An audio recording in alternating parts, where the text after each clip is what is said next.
Hey, Murph here. I'm a former heroin addict, current alcoholic, and you're tuned into Self-Medicated Weekly Dose, a podcast all about drugs and the people who use them. As always, this program is inspired by the harm reduction movement, informed by my personal experience using all sorts of drugs for damn near 30 years, and enlightened by my special guests. Speaking of, I'm extremely jazzed for today's guest. She's an Idaho backcountry-raised comedian, artist, and beekeeper. She hosts the much-beloved daily podcast, CityCast Boise.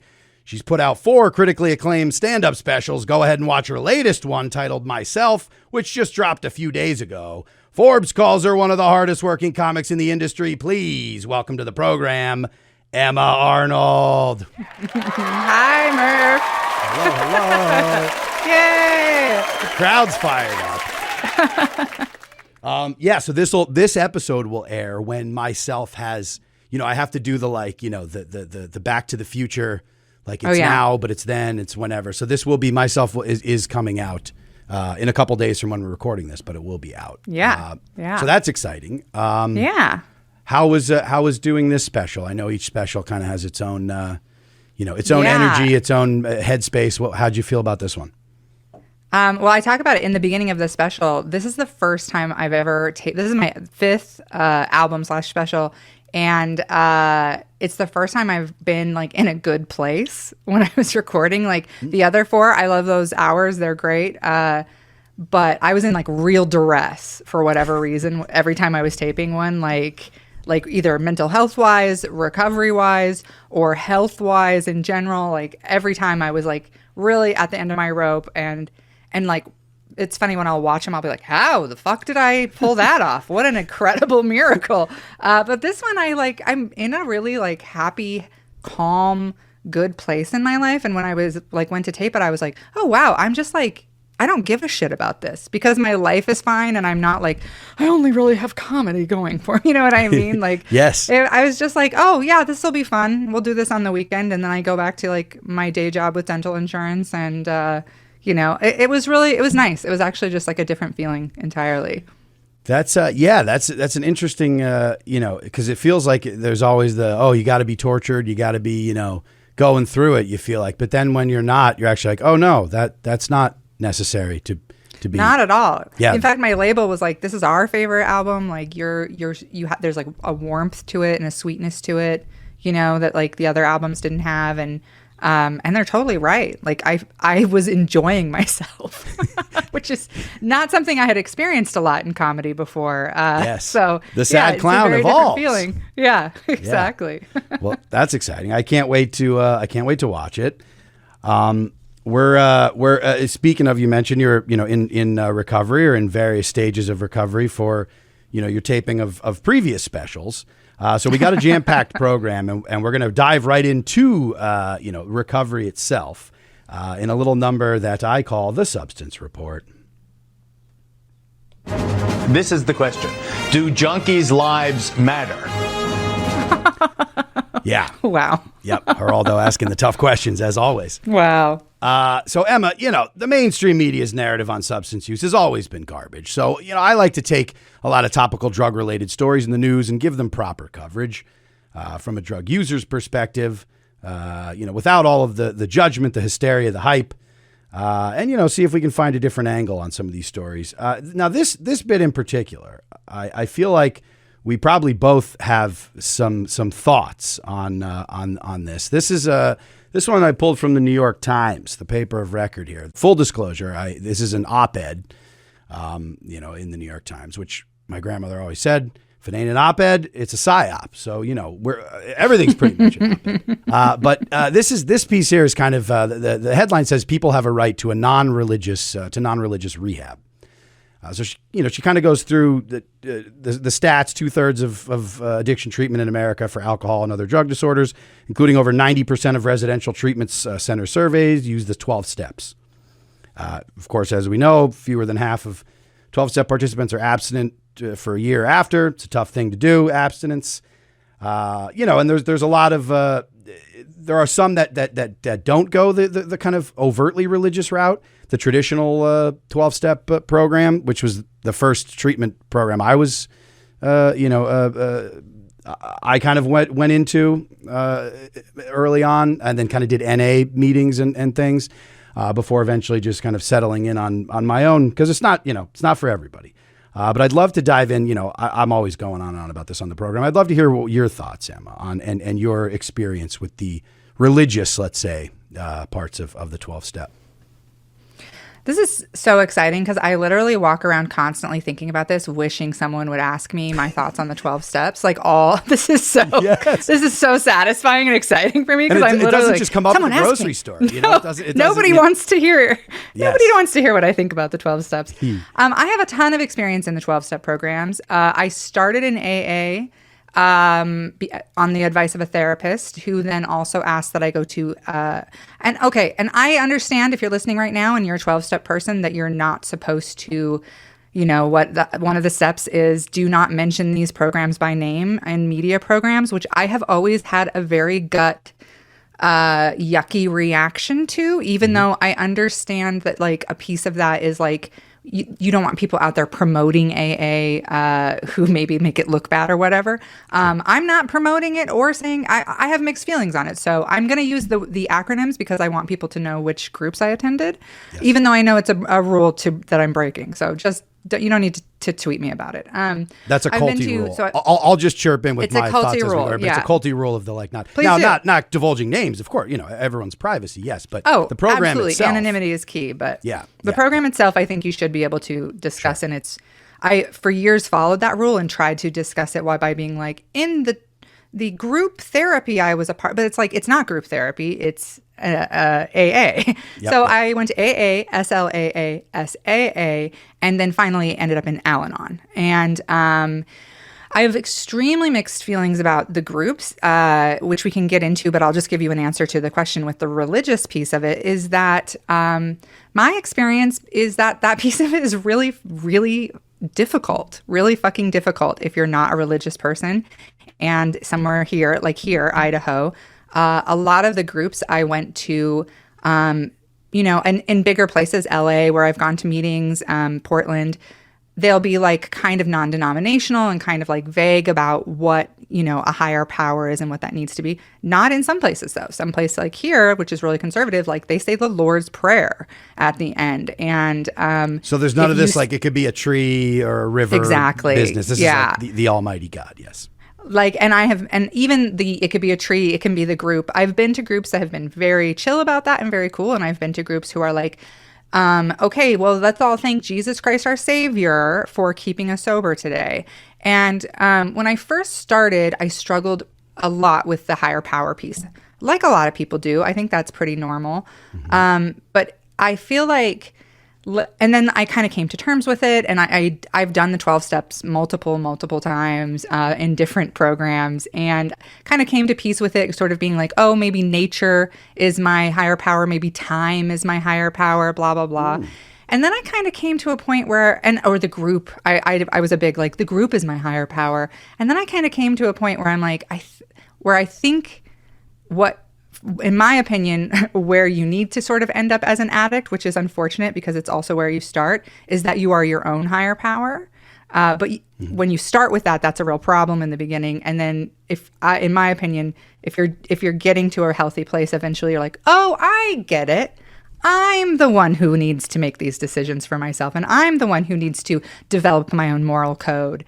So yeah, I feel like the groups can be really, I 100% agree. Culty, predatory, dangerous for women. I was in a sex addicts meetings with all men for most of my experience in sex addicts meetings, which I will say made a ton of beautiful friendships in those groups. Found a lot of healing, found a lot of like, oh, I see a lot of my anger is at men and I have to like deal with that. Found a lot of healing, but also the religious piece of that made it so like AA is hard enough, but putting a sex addiction element on things, the groups were extremely Puritan, extremely like kind of sex negative, extremely heteronormative, all of those things, because there is this religious piece to the 12-step group, which makes it really hard to find healthy sexuality when the group is like basically abstinence is your Yeah, goal. sexually always. liberated And so it's similar women- to drugs, you know? Sure.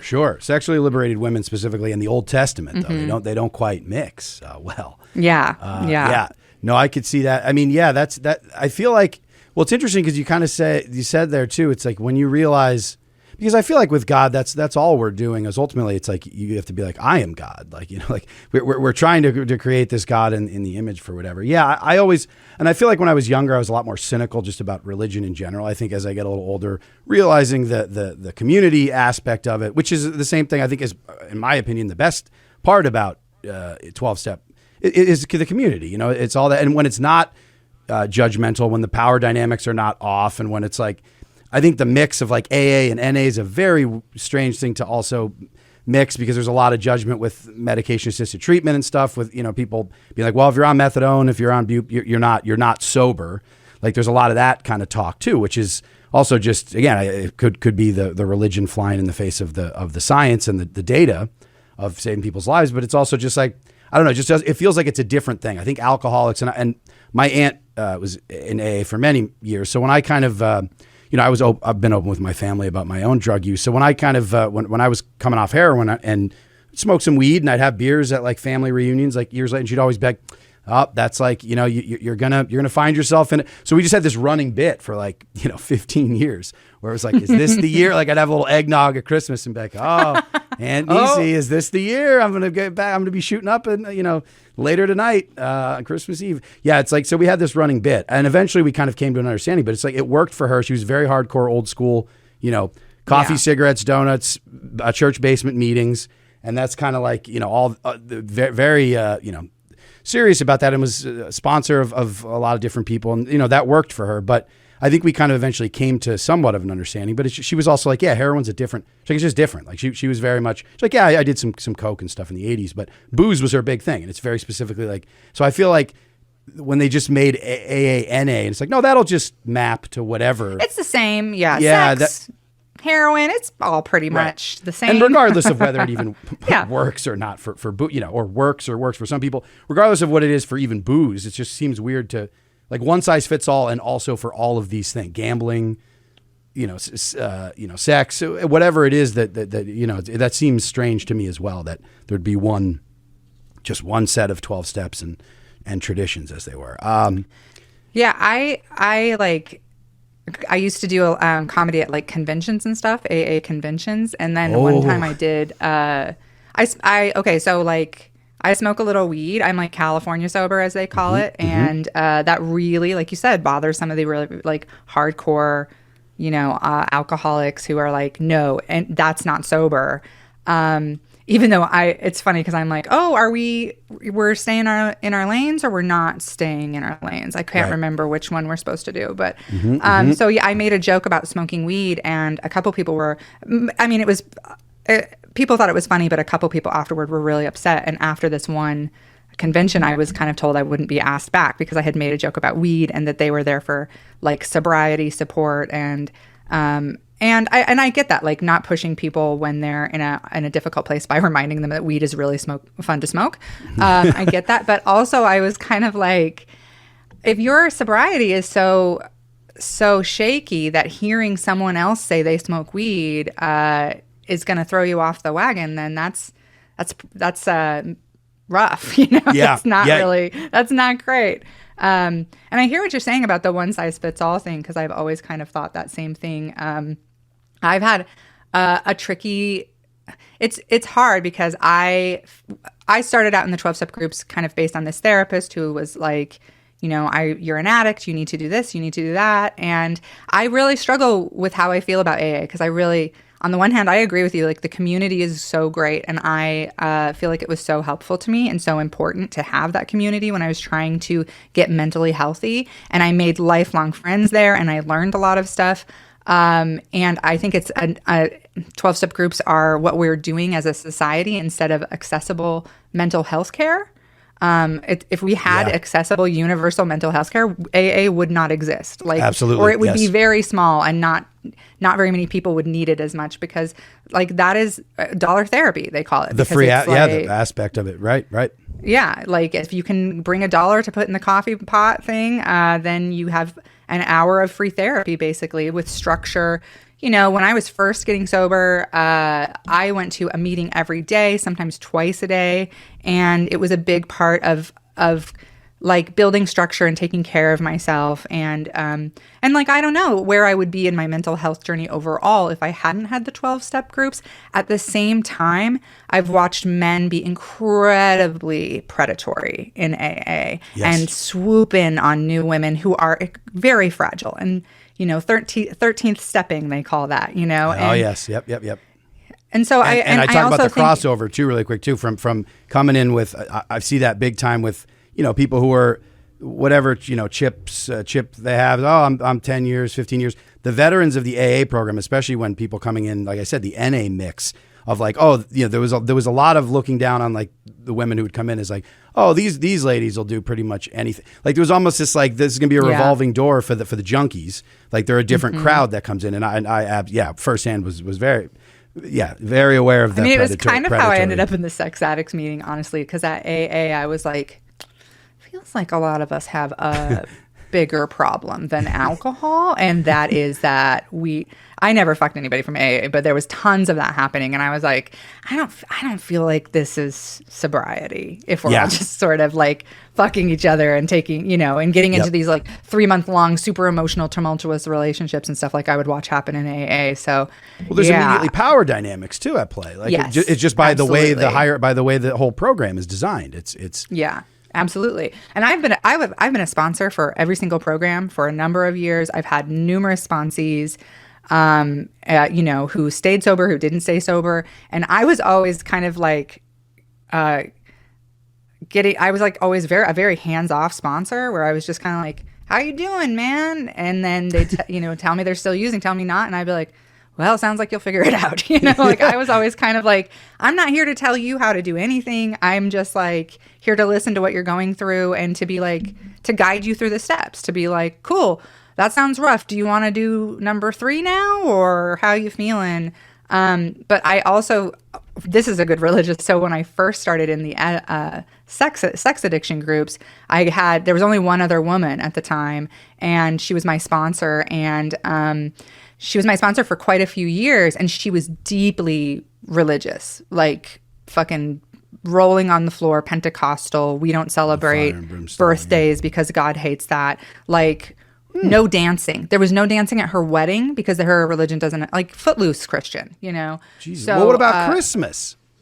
You're celebrating that birthday pretty. No, not Jehovah's Witness. They did Christmas, but they didn't really do like personal birthdays. Self-glorifying days. Yeah, basically. Damn. Like Easter is okay. Very religious. And I was trying to build at the time. So I was sober for about 4 years, relapsed on quite a few things really hard. And now I've been sober for about 5 years. Although the only person who really counts that date is my mom, to be honest. She's so thrilled for me. But I'm kind of like, it's not really what I'm doing. Anyway. But I'm not really counting the date. Anyway. But she was so religious, and when I came back from rehab, and I struggled so hard to stay sober that 4 years. I was white knuckling everything. I was really not doing well emotionally. I was in a terrible relationship. I was really, really struggling in a lot of ways. I was sober, but I was dying, and I was super suicidal and really unhappy. And then I recorded a comedy special, and but then when I relapsed, and I was so like devastated, and then when I went to rehab, and then when I came back, I was sitting with her, and I went to like sex rehab. They do other things, but they specialize in like healthy sexuality, and it was like very cool, like very like working with like new research and stuff, and very like, I mean, you got to figure out your sexuality. Who knows what, maybe gangbangs are fine. Very like, yes, you as have long to figure as that out your for health. like, are you enjoying that? Then cool, So I came back with this sort of new hold on what I thought sobriety was. And we met at a coffee shop and I was walking her through. She was like, okay, we're going to redo the steps. And I was telling her, this is what they said at treatment I should do. And she was like, blah, blah, blah. And then she said to me, like, well, you can't masturbate. I told her that they had said at treatment, well, that masturbation was fine, which is like a big no in the 12-step groups, like the ones in Idaho anyway. And I was like, well, she said masturbation is fine. And I've always felt that too. Like, and she was like, masturbation is the devil trying to drag you to hell. And I was like, I don't know why you've been my sponsor for 4 years. Like, of course I haven't been sober. I've been like being mentored by someone who she is homophobic. She's transphobic. Yeah. She doesn't believe in that you can masturbate. She believes you can only have sex with the person you're married to, one person. And I don't believe in any of that shit. And I was like, what? Yeah. Yeah, no wonder I fucking relapsed. Like, this was my spiritual mentor, was this woman who believes in the actual devil. Yes, and that a dragging to hell is orgasmic. Like mixing those up, I'm like, I'm in line to go to hell. I mean, that sounds delightful. Yeah, and I was kind of like, oh, you know what? This is no longer a good fit for me. And then I stayed in the groups for a while after that. I still occasionally go because I have friends and I pick up my chip every so often when I'm down there. And but I don't really attend any of the 12-step groups very much anymore. And I've kind of come to a place with everything where I'm like, I also was diagnosed with a different mental illness in treatment. And they were like, yeah, we don't think you're an addict. We think you actually have severe CPTSD and a dissociative disorder. So yes. Maybe treating the addiction for the last 6 years is why you've actually been suicidal. And then as soon as I started getting actual treatment for mental health stuff, I was so much better almost immediately. So that's amazing. Yeah. And I think that's so it's interesting to me too, because there's such a like a wide like spectrum of just drug, alcohol, whatever use in general, that it's like, it's so weird. Like some people just having chaotic use for a few years, like people having, that identify very, very, intensely with the disease model of this like thing of like, well, I need to be like treating a disease. Like there's a lot of different ways people come about it. And there's so many different ways.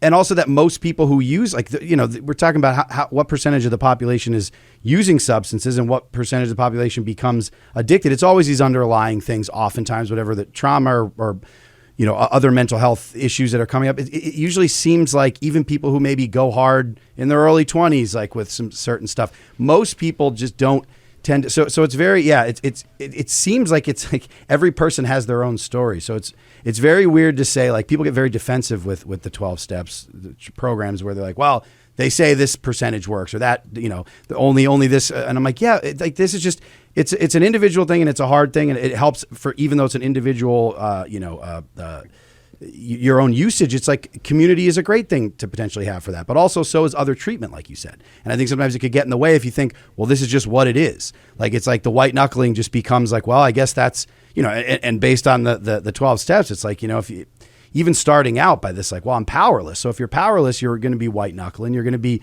just being like, well, I just got to trust the program and I got to do like this. The whole design of just the steps in general, the self-flagellation, there's a lot of just things about it that are just religious in nature. And whether you want to say that can be, a salmon swimming upstream is your God, like whatever you want to substitute for like actual God. And like you said, a lot of them in certain places will not even allow for that. But even if you do, ultimately these 12 steps and the psychology of it, it's like you're kind of rewiring your brain. And I wondered, you mentioned a relapse that you said.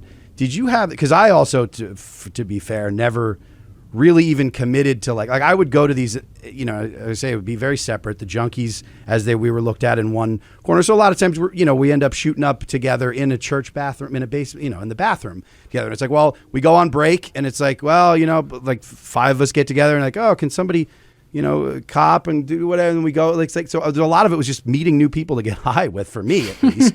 Yeah. And then there was like the old school AA people, but I feel like that the relapse thing for people who I know who did go through the full 12 steps, have this idea of abstinence for forever, being like, that's what's going to work for me. When they have a relapse, it's almost like from at least from what I've heard from some people who've gone through that, and I'm curious what your experience was, but like that almost then it's like bender time.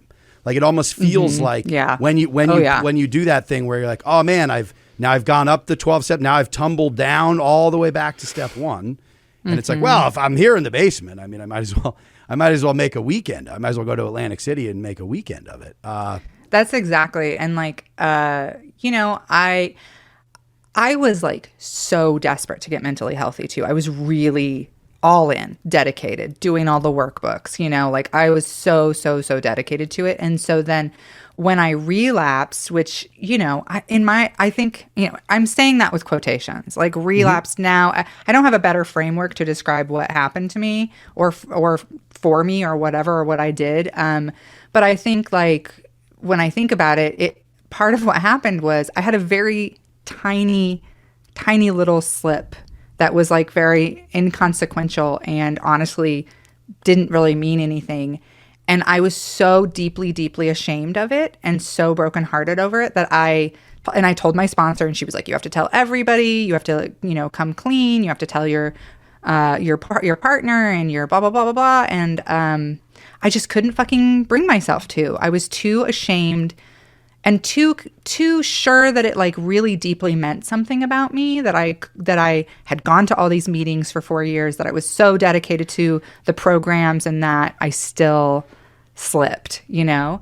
And honestly, looking back now, I'm like, oh, I think you just like, because I was married and I was in like a very unhealthy, toxic marriage, and got out of that and immediately got into a very unhealthy, toxic relationship, and was like, why can't I stay sober? And it's like, there's kind of other things happening in your life. And when I relapsed, I was just so sure that, you know, it meant something really big about me. And like, it ended up like, no, I just was like not happy. And now that I'm happy, I don't really struggle. You know, now that I don't put myself in situations that are unbearable, I don't have to find something to make my life bearable, you know? And a lot of it was on my own plate, you know, like my own, the relationships I was choosing with people, not because I was, you know, punishing myself or anything or stupid or whatever. It was just like, oh, this is the dynamic I grew up with. So it's totally cool for a guy to be like this to you. It's totally normal for people to be mad at you all the time. Yeah. So, yeah. And I think, you know, that in some ways, it's funny to me that I ended up in the 12-step groups, because I was an alcoholic from the time I was a kid, and I started doing drugs and drinking really, really young, like age 12. And when I returned, and I had sober years in there, like in high school, where I was like, you know, got it together for a minute and tried really hard, but then I would like, you know, fall back off and have a hard time. And then after high school, I got together really young and with someone, and we were like, we're gonna have kids. And I haven't had hard alcohol since I was 21. I went out one time when I was 21 and had hard alcohol. And I grew up with an alcoholic, and I was like, I don't want to be an alcoholic in front of my fucking kids. I'm not gonna do it. A few years in, I was drinking too much beer around my kids, and I was like, I'm not gonna drink beer either. And then I was like, I'm not gonna drink wine. So I had literally, by the time I went to a therapist, had quit alcohol on my own, because I just was like, I'm not gonna fucking do this to my kids. I'm not going to have them grow up with a drunk like I did. And so I like, these were just choices. These were choices that you made. Just choices. And then this therapist, who it was wonderful in a lot of other ways, was like, oh, well, that must mean you had problems with alcohol. That must mean you're an alcoholic, which, to be fair, if you go to AA, they're like, you can come if you've had problems one time. And I had definitely, I fit the profile as a binge drinker and a problem drinker for sure. Right. But at the same time, like now, I feel sometimes kind of weird, because I know a lot of people in the recovery community follow me and identify with me and find inspiration in the fact that I've been sober for 5 years, or that I'm open about my relapse. But the reality is like, my husband will be having a beer and I'll have a few sips of it. And a couple times I've even been like, I'm going to have a beer and see how that feels to me, and see if it feels addictive, if it feels scary. And like we were in Vancouver, up in Canada, and we went to this wonderful Korean place, and they brought us a free pitcher of beer. And I was like, I'm going to have a couple beers. I'm going to see how this feels. And I had 1.5 beers and was like, my tummy hurts. Like, yeah, there you go. Like, that's where I'm at with alcohol. Like, Yeah, like the disease thing doesn't fit for me personally. Yeah. Like I don't really crave alcohol anymore now that I'm not in situations where I'm trying to feel better for no, because or like a lot of my drinking was because I wanted to fuck people, but I felt weird and guilty about wanting to fuck people. And so I would get drunk so that so I could be like, oh, I guess it was the beer, And now that I don't do that anymore, same. Like now that I just sort of like literally the biggest thing that has been the best part of my recovery is just removing shame from who I am. Also doubling down, like you said, if you're like, oh, wanting to have sex with people, but then getting drunk to do, but then I'm also I'm failing there, and it's the shame spiral for sure. Yeah. And it turned out like a lot of the things that I sort of considered my relapse. Later, I was like, I think maybe you were just kind of like in a weird place, like yes. you were just, well, sure. Yeah. Freshly divorced with a brand new, also kind of mean boyfriend. And you were like, I don't really want to do this. Yeah. And, a time where you might want to, have a couple sips and check out for a minute. That's, which is complete. Yeah. And again, there's nothing, the more shame that you attach to that, obviously the deeper the hole that you dig yourself. I mean, that's just like basic. That shit to me is like, forget all the other, whether it's like religious, not religious, whatever. That just feels like human nature to me in a way. Just knowing all the people that I know that have used drugs in so many and alcohol in so many different ways. And alcohol is drugs. It's all drugs. But like all of that is I've just seen so many different that you're just like, it's so human. It's so normal. So to like leave it to, very like, dogmatic religious programs to try to like make that weird or make that some sort of abomination where you're just like, that's a basic human. That just seems really, and you saying you do, I just wanted to have some beers where I was at this place and try it. It's like, that just seems so normal to me that, again, some people being like, I can't go there with you. And I've said like my aunt, and so I have some friends as well who like love listening to the podcast. Like, I dig harm reduction, makes total sense. The public health intervention stuff, Narcan, saving people. Like, we shouldn't be shaming people who use drugs or whatever. It shouldn't be illegal, all that. But they're just like, I can't get there with you on this idea. And I'm like, you don't have to, is the other thing. Because I don't need to get anywhere with, like, I'm not judging anything you do, is the other thing. It's like, it's open to all of it. Whereas, like, I think the other side gets very defensive where they think they hear even the words harm reduction, especially more the old school people that are in the 12 steps. And it's somehow feels like you're like, oh, those two things are at odds. And I'm like, they're absolutely not. The whole thing is like, whatever you're choosing for yourself, it's like people being there to help you along, the way with that. It's community, everything else. And ultimately, when you're talking about like with a lot of the public health interventions now with the overdose stuff, is like, this is just, which of course alcohol, it's not minimizing things or saying one drug is crazier than the other or is more, but I'm like, each situation just obviously requires, it needs to say its own care, standard of care or whatever, its own treatment plan, however you view it, whether you view it as, it's like, that just makes such basic sense to me that aside from any other dogmatic stuff, it's like, that's right. Like, I feel like that's right for people. And most likely people's experiences are more like you just said. I'm like, I don't know if it was where I grew up. I don't know how you feel in Idaho, but even if I go back to like high school, I'm like, everyone, like people were not even like, everyone I go back and look, it's like, if it's like an 80s movie, you're like, the theater nerds and like the science nerds and the jocks and the fucking skaters and the punks and all these different cliques. Everyone was like, I might have come from a pretty boozy place in Pennsylvania coal country, but like, I just feel like everyone was drinking heavily at like in their teenager years in a way where you would just be like, of course, if you went to a meeting and said, oh, here was my last weekend, like, or here was my even week, like Wednesday, I got drunk before school and like, went into, people would be like, oh, you're an alcoholic. But like, I feel like the people who actually panned out to be like, oh no, I was problematically drinking, for many, many years and I have to just do I can't drink at all thing, is a very small percentage of a lot of the other people. And a lot of it just is like, you change your material conditions, you grow as a person, you're in a different place. Like you said, a different mental health space, like all of that stuff is, obviously contributes to like how you're using substances, what your relationship is to the substances. And it's like that controversial stuff where people, and I can't, wouldn't say that I would even be able to do this, but it's like, of course people use even heroin.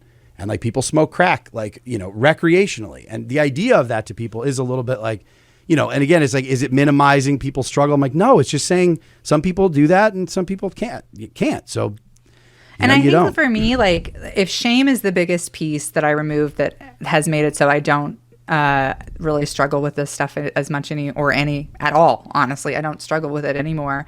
The other piece was like, I started being like, and this is what I would tell my sponsees, and then other sponsors would hear about it and be like, "You're not supposed to." But I honestly believe that like one of the biggest tools that you can have in your recovery is curiosity about yourself. And I am at a place now where I'm like, I feel pretty comfortable knowing that if I if I'm like, I'm gonna have a beer and see how it feels, that I will very easily be able to recognize like, no, this is not a healthy thing. This is not something I want to pursue. Versus like, I mean, I have gotten to a place. I think a big piece of it is like, I've gotten to a very peaceful place in my life. I'm very calm. I'm very happy. I want to preserve that. I don't want to blow apart my life ever again. And so when I'm doing something, I'm like, oh, does this contribute to feeling peaceful and at ease? Or does it feel dangerous and bad and anxiety inducing? And then if it feels bad at all, I'm like, oh, okay, well, I'm just not going to do that because I don't want to. I don't want to blow up my peace, you know? Right. And so learning to just trust myself and trusting that I will know my limits and that I know what kind of life I want. And when you're beginning in the 12 steps, it's very, like you said, the powerlessness piece and the like, you can't trust yourself, you're an addict. And I think that there, of course, is a lot of truth in that. Like your picker's broken in the beginning when you're first getting into recovery in every way. But that's one of the nice things, I guess, about But getting don't you older kind of know, like the other thing is, don't you know that, because for me, that's always was the thing too, because there's always this idea of, oh, you're lying to people around you, you're lying to yourself. Ultimately, I feel like that's again, just for most people, certainly there's a lot of, again, there's a wide spectrum here of like, so people might have other mental health issues, but I think for the most part, a lot of people, it's like, you know it when you're doing it. Like, yeah. Or after, like, you're like, all right, I'm doing this. So whatever it is, it's like self-harm. It's the recklessness of whatever it is. It's like, you know it when it's not that, and you know it when it is that. So I'm just, which again, that's not saying, well, all right, it's solved. So then you can always stop it or not stop. But I think ultimately that's just like, yeah, like that feels right to me. You don't need this set, like these hard and fast rules. You just kind of like, each person's like, yeah, I know when I'm kind of like doing this in a harmful, way to myself. There was a guy in my meetings years and years ago who, English was his second language, and he was trying to describe like the feeling, what we call middle circle behavior. Like you have your inner circle, which is like shit you should never ever, that's heroin, right? And then your middle circle is like the stuff you do before you go do heroin, like call your buddy Joe, get your shit together, right. Find some money. And then your outer circle is like your family, your friends, the things you should, that are supposed to make you happy. And he was describing being in that middle place headed toward the inner spot. And he was like, I just get this, like, I have this churning.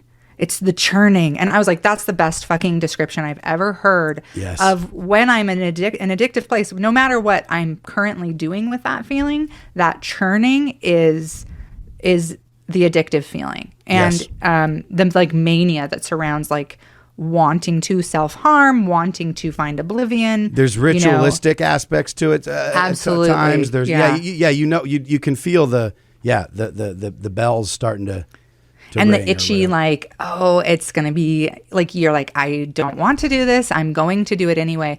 And like, that's the other thing I would tell sponsees when they were like, well, I don't know. Like when they were starting out, I don't know if I'm an addict or not. And I would be like, the only thing that I've ever found to define addiction is, do you want to do it? And if not, do you do it anyway?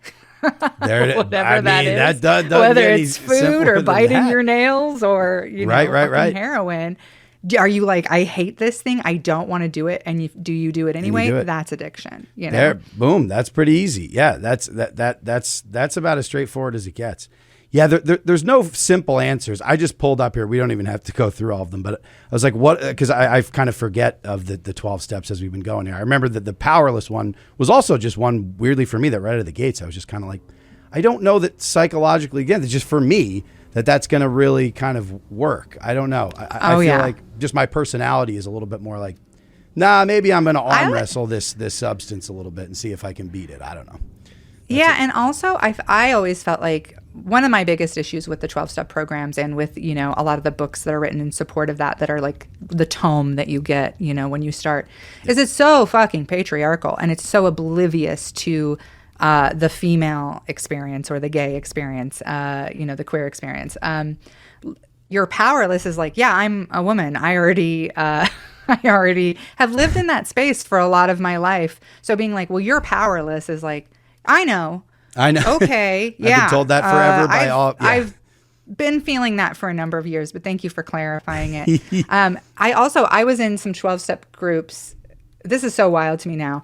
I was in these 12-step groups for years where it was a tradition to, when you did your first step, you did it like at the group meeting, and you didn't just go like, I'm powerless. Like you had to read this giant, you would have people fill out this giant thing that was basically like your entire history with substances, with sex, with child abuse, like what made you an addict, what you were addicted to, how you burned down your life, basically. A drunkalog, which in AA you share that, you know. Sure. In all the 12-step groups, you kind of share that stuff. But people would get up and read it, and I did it twice myself, and we would always kind of say afterward, like, hey, first steps can be, so like the whole meeting would be someone doing their first step, right? Like it would be like an hour of them reading this incredibly long document, and then the sponsor would ask questions, and we would always kind of afterward be like, hey guys, remember that first steps can be really triggering, blah, blah, blah. Well, after I had sponsees, after like the fourth one relapsed, after they did their first step, I was like, yo, we are not fucking therapists. We should not be having someone. I had a sponsee who read his whole like sexual abuse history from when he was a child, relapsed 2 days after his first step. And I was like, this is not okay that we're having people do this. It's incredibly reckless. And I was like, this is so fucking dangerous. And we're not therapists. And you're having people drag up like major CPTSD shit and talk about child abuse. And it is triggering every fucking person in this room beyond belief. And we're all like, and you're okay. And then you're just opening it up. Right. You're opening it up to the peanut gallery. Like, you know, it's just like anybody could. Yeah. It's just that kind of. Oh, absolutely. Like one of the ones my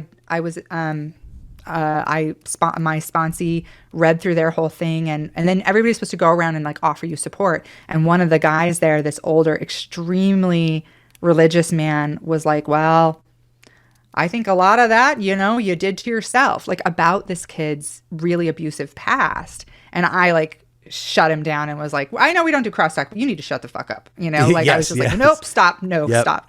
But like you would have that, and it was so vulnerable and so dangerous and not okay. And when I kind of said like, hey, I think we should stop doing this, it was like, well, it's in our, you know, blah, blah, blah, like template of stuff that we're supposed to have people do. And the only way you could get it changed was to like, you know, go to the regional convention and petition to have it changed. God. And I was like, this is so fucking dangerous. And then I found out, like, when I went to LA, people were like, you guys do what? You do what? In the Mountain West region? That's the fundamentalist 12-steppers. Yeah. What's interesting, too, is, like, I feel like I always, when I think of religion, again, I'm far less cynical. The organized stuff, of course, and the you know, the old power structures that are in, like, you know, Catholicism and a lot of the old, but, like, I feel like L. Ron Hubbard. So I think Scientology, where people will just be comfortable throwing that into cult territory. So L. Ron kind of, I feel like, plucked little bits from different religions to kind of use. I feel like, and his own fantasy novels, and his own fantasy, and his own novels. Yes. No, his own sci-fi world that he lived in. But yeah, there's elements of where I feel like very specifically that this always felt this way to me is like confessional, like going to the confessional in the Catholic Church.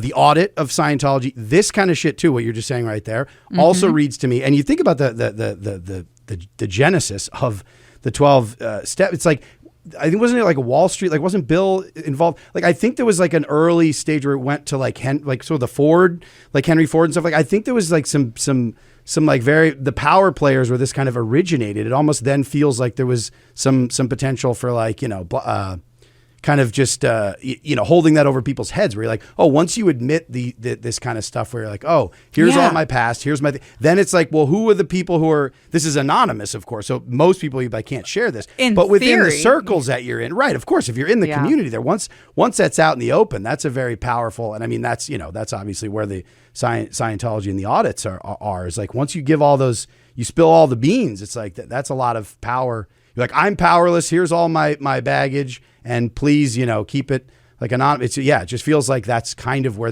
this comes from. And it just doesn't feel right. Yeah, it feels. Same with the fourth step. I did the fourth step. I have done the fourth step so many times. And the first, 10 times I did it. I was really, because like anytime there was like a workshop, like I did it with my sponsor, but then they would be like, oh, there's like a blah, blah, blah workshop if you want to do blah, blah, blah. And I would be like, yes, absolutely. Sign me up for the workshop. And I would do the steps again in a weekend.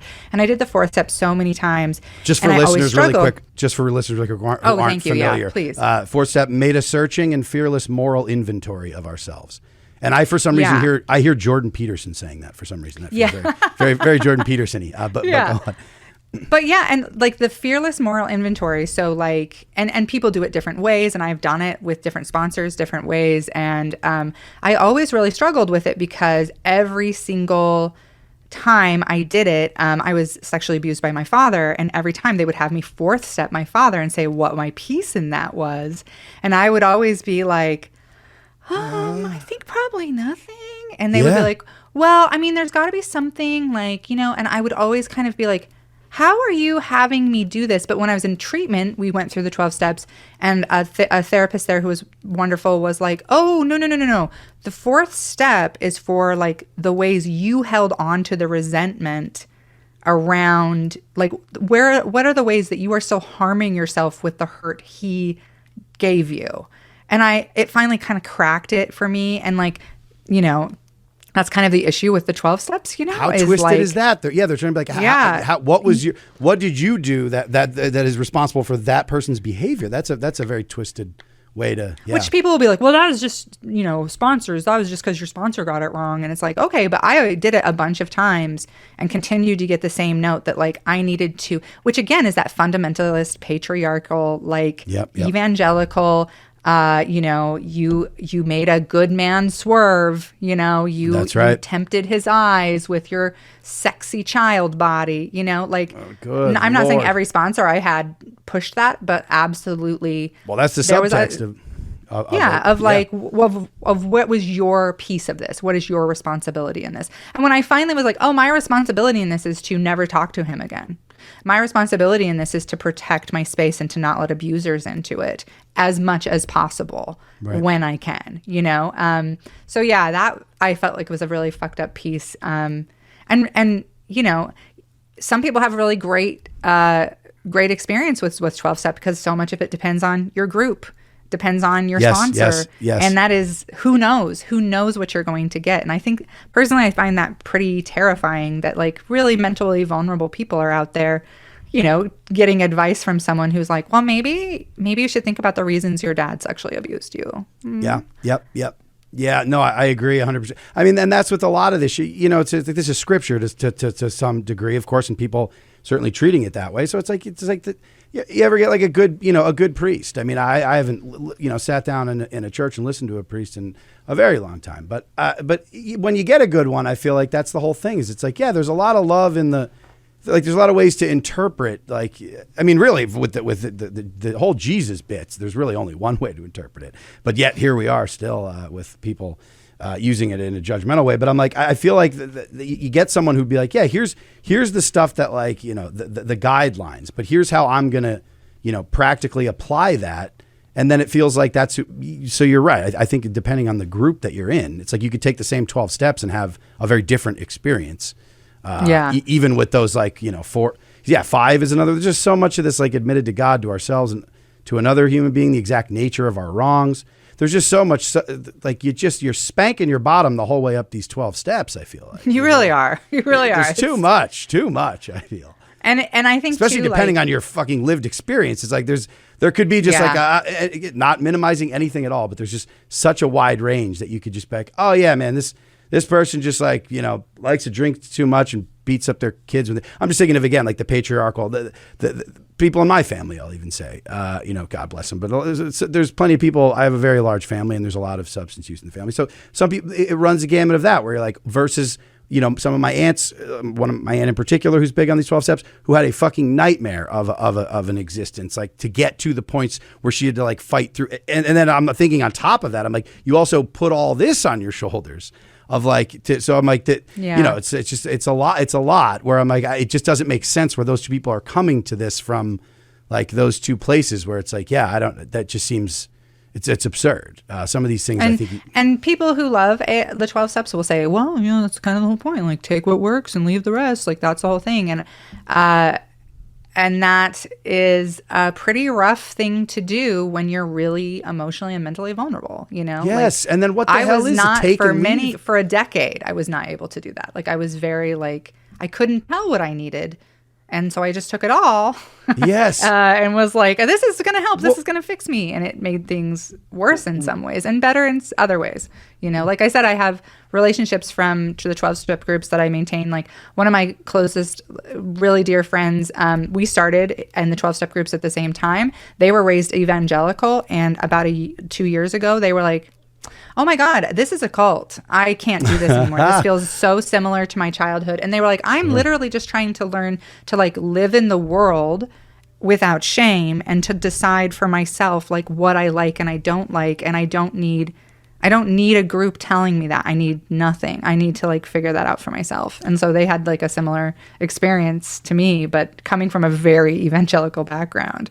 Yeah, that's wild. I also feel like the take what you will, leave what you will. I know that's definitely a pretty common refrain. I've heard that one.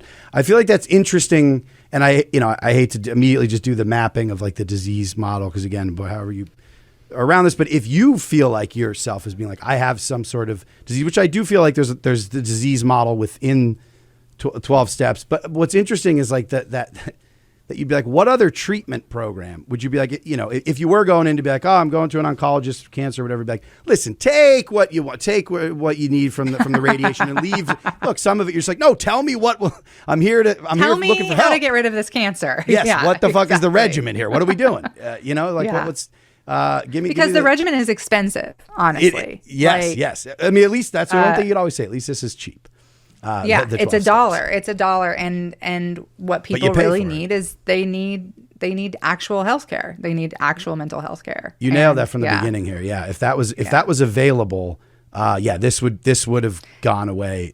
And acceptance, which I love that your whole show is about this because honestly, I've been thinking about this so much because here I was raised by like a bunch of like half rednecks, half like mountain hippies, and there are so many pictures in my baby books of like pot plants and mushrooms. And my parents were very into hippie culture. And eventually my mom left. And I think around that time in the 80s was when we all got Nancy Reagan, right? Like all the like no on drugs stuff. And that was all happening. And my family swung from being like pretty chill hippies to being like super, super against drugs and alcohol. Partly, I think, because like my mom's experience in her abusive relationship, in her mind was like because of drugs and alcohol, not because my biological father is a sociopath. It was like, it was because of the alcohol. And it's like, so she really like, and then my stepdad is an alcoholic, but he's been sober, I don't know, 30 years, but 40 years even. But like dry drunk sober, never did anything. Just one day was like, I don't drink anymore. And he didn't. And thank God, because he was a very messy drunk. But it's funny because they got so war on drugs. Like my parents and my family went from like these cool hippies to like a couple years ago when the eclipse happened. We were all going to go up to my family has a cabin. The totality? You talking about like the full totality? Yeah, the totality. Yeah. That was happening, and we were all like the whole family was going to go up and watch, the totality at the cabin. And my aunt sent out a group text that was like, just FYI, we don't want any illegal substances up at the cabin because, and this is for everybody, not just one person, but because we're afraid the police will come and, we could get in trouble and blah, blah, blah. And I'm like, literally, this is in the middle of fucking nowhere, this cabin. Like, there are no cops up there. There's nobody up there. And also it was funny because I was like, what a time for a I'm drug the only bust. person I had just started smoking like a tiny bit of weed here and there, and my family was so upset, like I was almost not invited to the eclipse because they were so worried I might take half an edible and be on drugs during the eclipse. And I even kind of confronted them over it, and I was like, what the fuck happened to you? Like, you guys used to live in Eureka. You used to be cool, fun hippies. Like, you know, you guys lived in the mountains and made your own cheese and like grew a bunch of pot. And now all of a sudden, like, I'm a drug addict if I have half an edible to watch the eclipse. And they have since like loosened a little, partly because of me. I'm just like, hey, I use pot. You guys chill the fuck out. Right. And because one of my aunts has a pretty severe chronic illness, and I've finally got her to try CBD, and now she's at the point where she's like, have you heard about this whole plant theory? And I'm like, yeah. Yeah, I've sure been have. telling you about it for a decade, you know, Yes. like, so.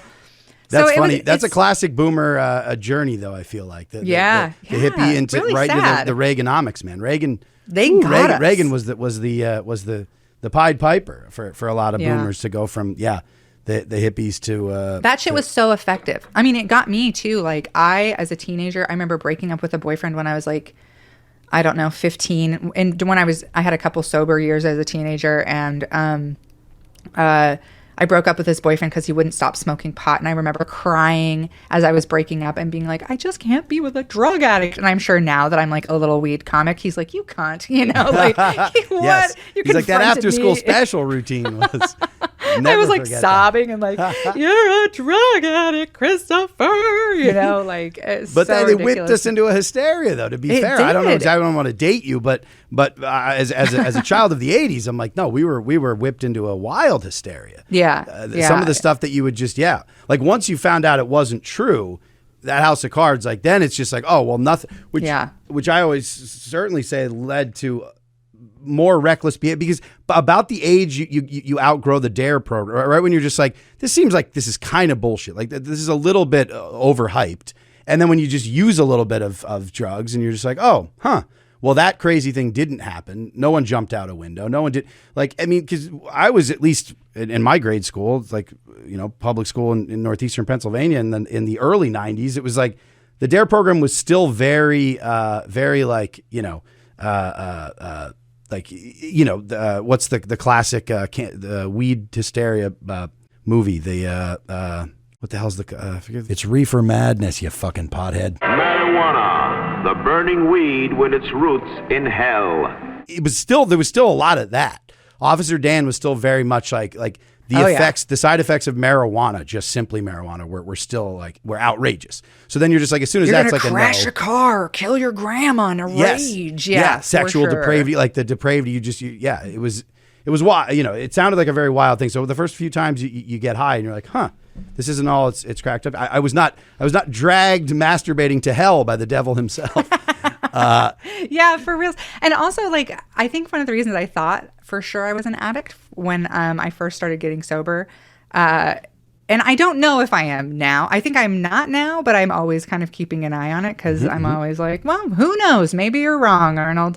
But like, one of the big reasons was because I really do think that the shit you do when you're high is the shit you would do when you're sober, you know, if that makes sense. Like, you don't turn into this other person. And the thing I did when I did drugs or alcohol was have sex with people. And that seemed to be a problem for other people, a big problem. And so I just assumed like, oh, well, this is all wrapped up in the same thing. When then later I was like, oh, I think that you just wanted to have sex with people. And you just felt like, you know, shamed and awkward and awful about it because of the society we lived in. So you were like, it must be a very serious drug problem, you know? So yeah, I didn't smoke weed for like, I don't know, 25 years. I smoked weed as a teenager and then I quit, and I didn't drink alcohol, didn't smoke weed, still ended up in the 12-step programs because that's where you send crazy people, you know? So That's right. I'm so glad you found, I mean, like you were saying before, it's like that you did end up finding the treatment that was actually more more apt for what your personal situation was, and still went through the 12 steps, and then also came out on the other side smoking some weed weed got a lot better in those 25 years. I'm sure you found, it really as you found out.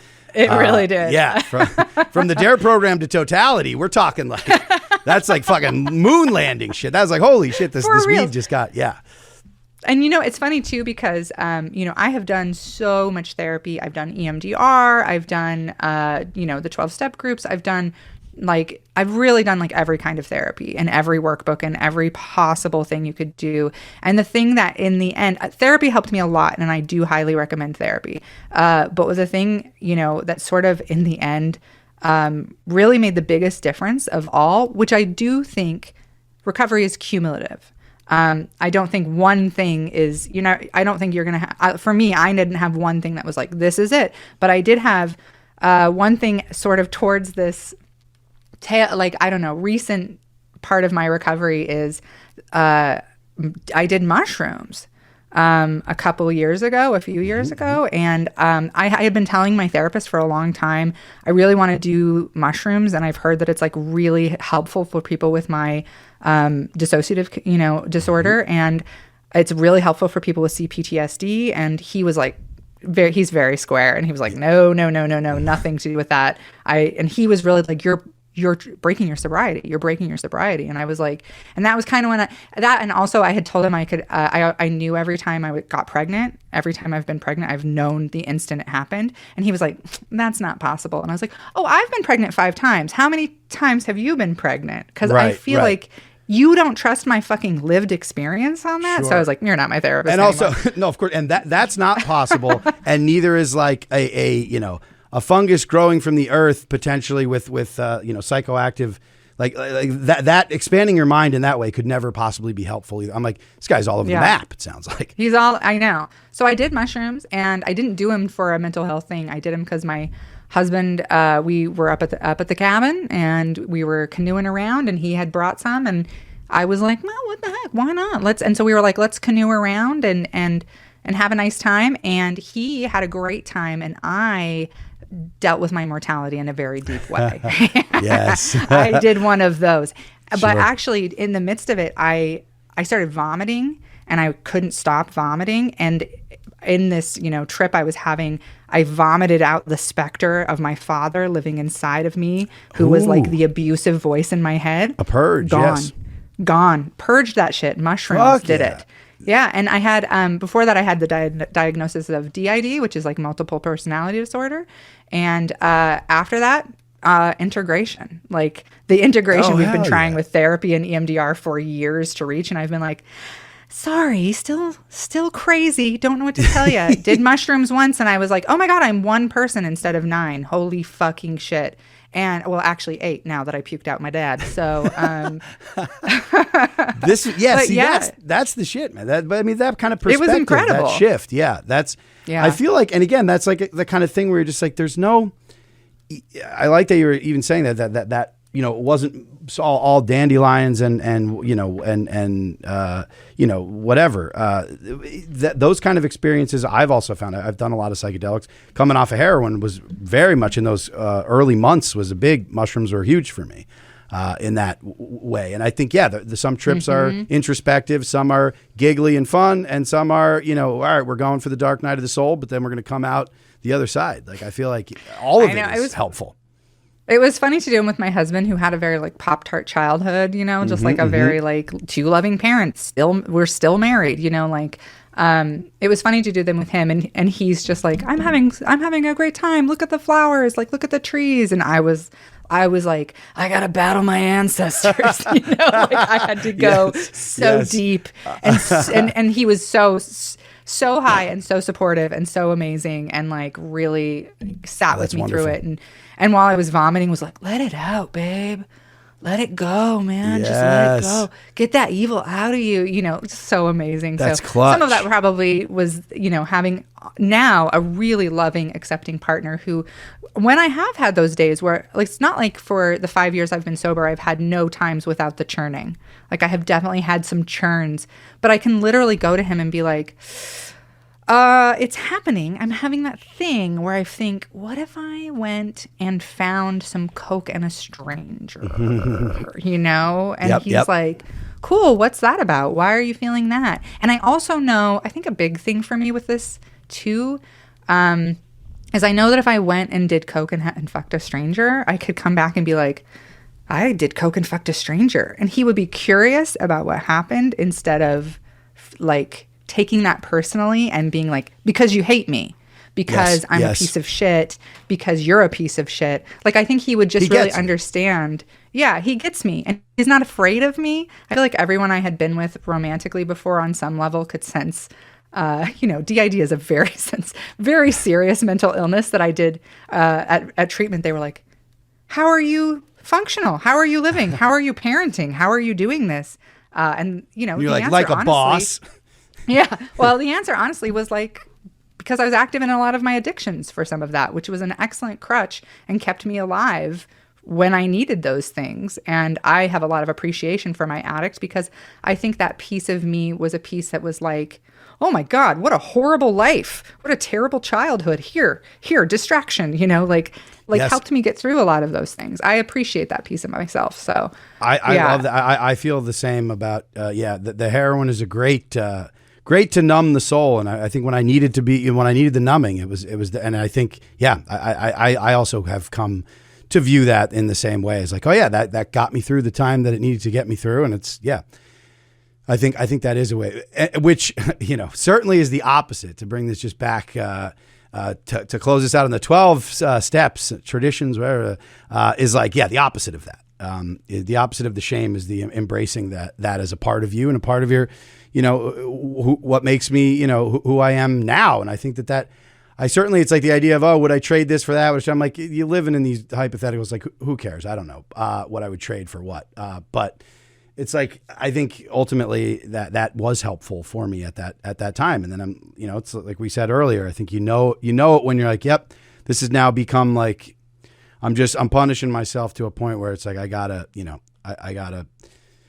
and I think material conditions and having the support, I think is also just another huge thing. It's like expecting people to change anything about their substance use when nothing else, like their entire like existence day to day is not there, and they don't have the support, and it's like nothing, no light at the end of the tunnel. That's a very big ask of someone as well. So I think a lot of it, when you talk about like percentage of, well, how many people stay clean forever and like using that language or like sober or whatever, it's like, who gives a shit of whether that is, but like, are they still like, did you survive it or not? Those are the only metrics to me. Yes. Like, are you going to be able to survive or not? Because I think, I right after I taped my first special, I literally was like, oh, thank God I can kill myself now. Like I was really like, I had this plan and I was like, oh, I got to record this special and then I can kill myself. And like, I really was like so done. And what kept me alive, for better or worse, was hopping back into my addiction. And even now, like, I have such an addictive personality. Like, if I start playing Candy Crush, it's an issue in my life very quickly. Like, I constantly have to be like, ooh, okay, we've done. But what I've started to do is like, if I'm numbing, that's okay. That's okay. Yes. Like, I used to feel so like, no, you have to raw dog this shit. You better be raw. And I have known a lot of addicts. I have been in a lot of different 12-step programs. No one is raw dogging this. Oh. Everybody fucking has some way that they're shopping. They're watching TV. They're, Yes. I had a working out. They're running fucking marathons, whatever the hell. Oh my God, yeah. Their eating disorder. Oh my God, I can't even tell you how many addicts I've known over the years who just switched to an eating disorder, who just switch all of their pain and self-hatred towards their body instead of their addict. My aunt, I always joke too, is I was just like, she would chain smoke Newport 100s and chugged caffeine-free diet Coca-Colas. But by we're talking probably 10 liters a day and 5 packs of Newport 100. And I'm actually I always used to joke, I used to be like, what if you stopped those two things and you just drank? Like, I understand the behavior too, but I'm like, just from a medical, biological standpoint, I'm like, you're really pushing in terms of, we laugh about that too, but she's transfer addiction, baby. That's my thing. Transfer addiction. I just cannot, before this cigarette is butted, I have another one lit and I'm just with the 20 ounce caffeine-free That's diets. why so many people who get, their stomach stapled with the name of which I can't remember the medical name right now, but you know what I'm talking. Gastric bypass. Become alcoholics shortly after because you're still going to need to get through life. Yes, even thin. It's turns out the belly you could staple the belly, but the brain is still looking for what it's looking for. Yeah, that's true. Well, Emma, I think we thoroughly dismantled the 12 steps. We I do want dismantled the patriarchal. I do want to say, like, I have been to cities because I know people are going to be like, wow, she really hates this. But like, I do want to say, got a lot of good out of the 12 steps too. Got a lot of good out of 12 step groups. Went to cities, like a couple times I was in LA where I was like, these meetings are really different. These are really different than what I've experienced. And I've been to meetings like the women's Al-Anon meetings are... Yeah. When I ended up in Al-Anon, I was like, oh, okay, this is my thing. I am a codependent is what I am. I'm a people-pleasing codependent and what I need to be doing. And I still hit Al-Anon occasionally because I have addicts in my life still. And also because, like, the women's groups are so loving and so supportive and are a piece of what I think I was actually missing was loving community in a lot of ways when I was in my addiction. So... You know, I just want to say that because I know some people are like, "Oh, geez," but I think, yeah, we were pretty thorough. But I just want people to know. No, that. I'm with you. Of course, I always, you know, I mean, with this show, I always make sure to stress, you know, that's obviously, and it's funny that you mentioned because that's the exact. There's a lot of my lady friends that, again, with the harm reduction thing, have come around to being like, yeah, I felt that way when I was in 12 steps of like people. Are you, if you're doing methadone, if you're on methadone, you're on whatever, like that's not sober. Like, you know, so they're like, I always had that thing, but I think that their takeaway from the lady centric group, 12-step programs are like, these were life changing, like in so many ways outside of even just the substance use is like, yeah, there's a lot of you know, power and like you said, just surviving. You get to the point where you got a lot of survivors, powering through difficult situations. And it's like, however the fuck people do that, to stand in moral judgment of that is like, I mean, just give me a break. Mm-hmm. So yeah, let's listen, let's dive in. Let's finish things off. We handled the 12 steps, and I think we got a lot of, and I appreciate, thank you so much for sharing and being so open on the program. I feel like oftentimes, you know, we doing bits, joking around. It's like then we get to the user studio. Oh my gosh, you questions. wanted jokes? I'm so sorry. No, Lord, no. That is literally me on every podcast. Like, oh my gosh, jokes. I gave you a very serious answer and a sincere answer to that, which is my curse. Dude, this was the perfect laughs per minute. This was the perfect. Okay, good. But now we might get a little silly, but who knows? We might dip back in as we slide on over into the user studio.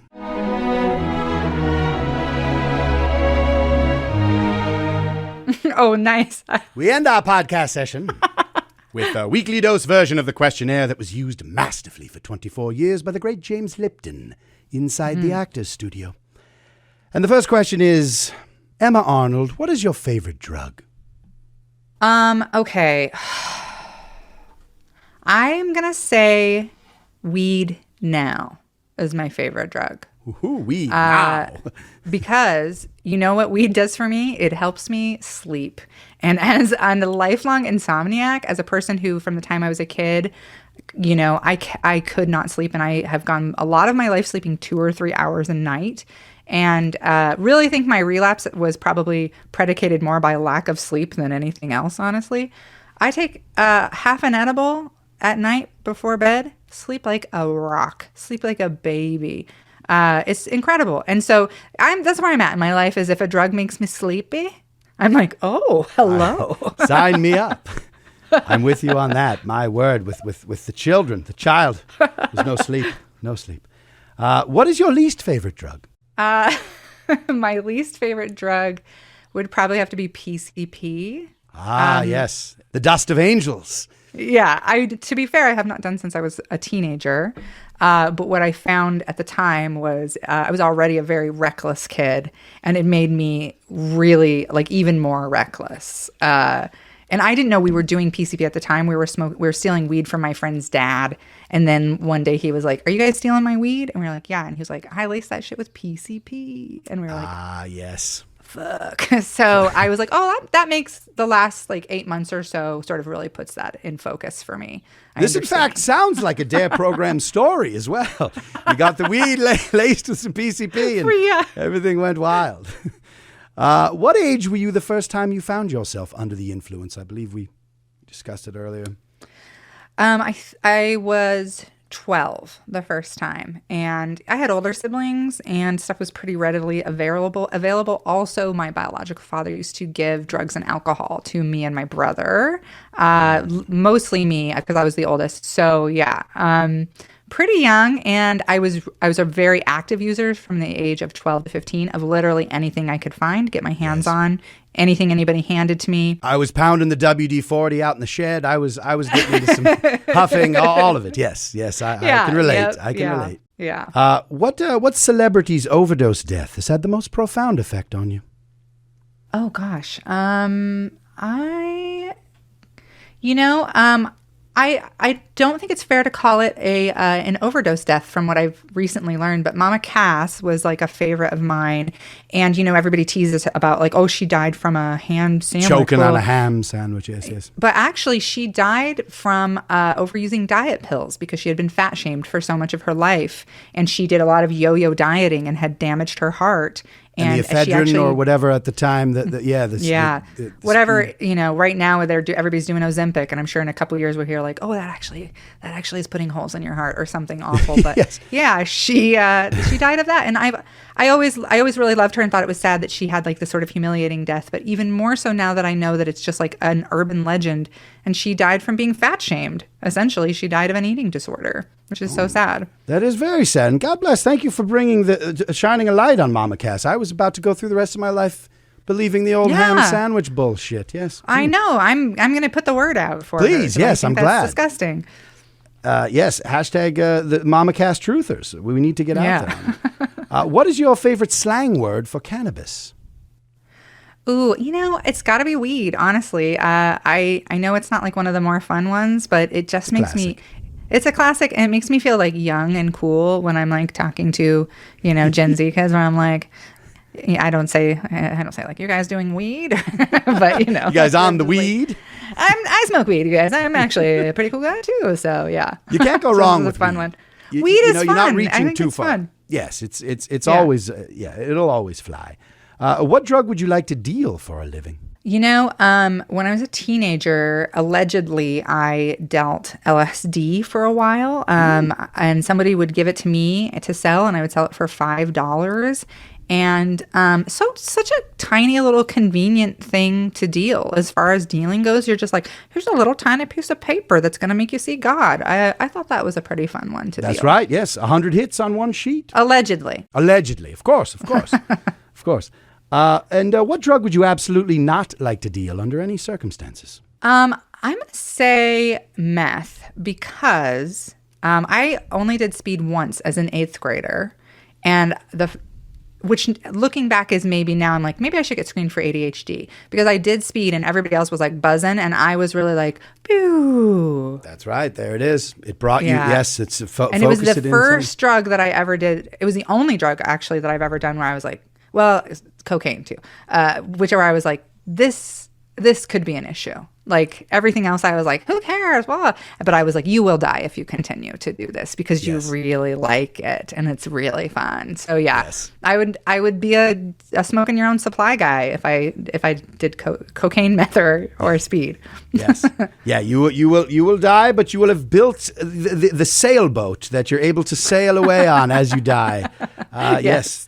And finally, finished my novel. So yes, novel, novels, more stand-up specials, and a sailboat. And finally, if heaven exists, what would you like to hear Mama Cass say when you arrive at the pearly gates? Oh my gosh, she's gonna say he's not dead yet. I understand that, but he will be by the time I die. She's gonna be like, Tim Curry is here and he's waiting for you. Oh, delightful. What a party in heaven, Tim Curry and Mama Cass. Oh, my, that's lovely. Emma Arnold, here are your drug users.